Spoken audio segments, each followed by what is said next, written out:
Hi there, and welcome to today's vlog. Now, I wonder what the normal reaction is if you say to somebody, "How are you?" What's the usual response? Or maybe when somebody asks you how you are, what's your usual response? For many people, or on many occasions, when I've asked somebody, "How are you doing?" the response is, "Oh, I'm fine, thanks." And I've probably used that response myself many times. But I wonder if fine actually is something we say automatically almost, but actually underneath we're not fine at all. A friend of mine used to say that often fine means feeling inadequate, needing encouragement. So we put on a brave face, really, don't we? And why do we do that? Maybe because we don't want to share our weaknesses. Maybe we think that the person asking the question doesn't really want to know how we are. I was reminded of that when I took a service on last Sunday, and the reading was from Matthew chapter 26. This is the time when Jesus is coming up to his arrest, and he knows what's coming to him, this awful period where he's taken, imprisoned, tried unjustly, he's beaten, and ultimately he's crucified. And he knows all this is coming up, so he goes with his disciples to the Garden of Gethsemane, a place of refuge, a place perhaps where he and his disciples had been many times to pray, to fellowship together, to have time from the busyness of their ministry.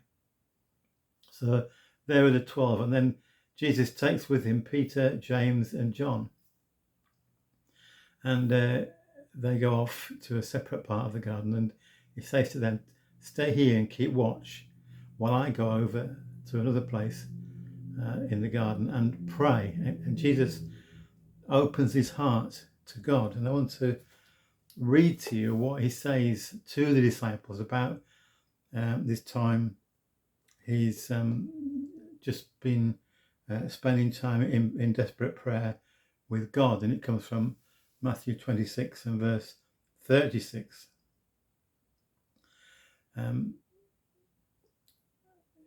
We're told that Jesus began to be sorrowful and troubled.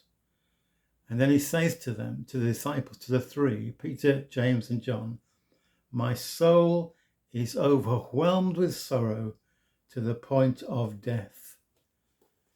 My soul is overwhelmed with sorrow to the point of death.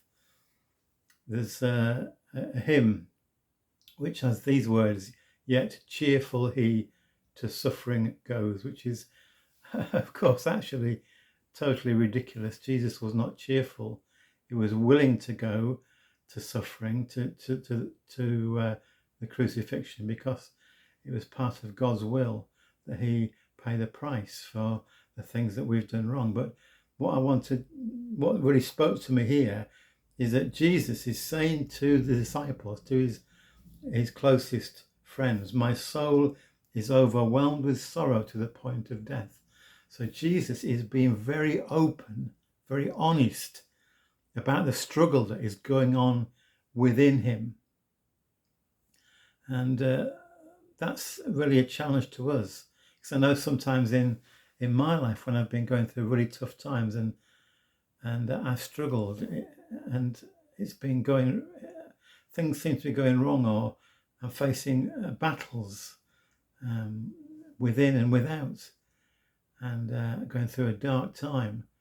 I've found it really hard to share that with others, even those closest to me.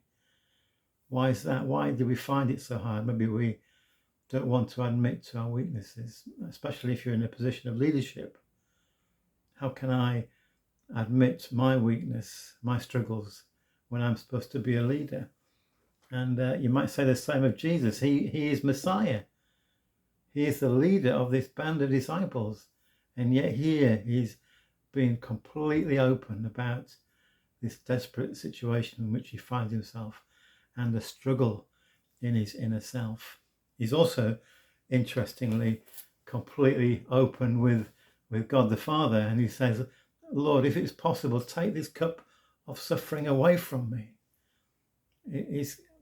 And I just think this openness of Jesus, this willingness to admit the struggle that's going on within him, both to his friends and to God, is a pattern for us all.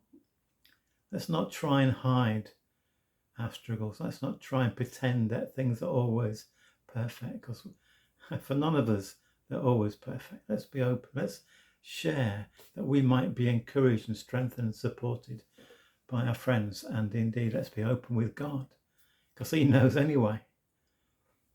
So there's just a thought for the day. Let's not try and pretend, but let's be open.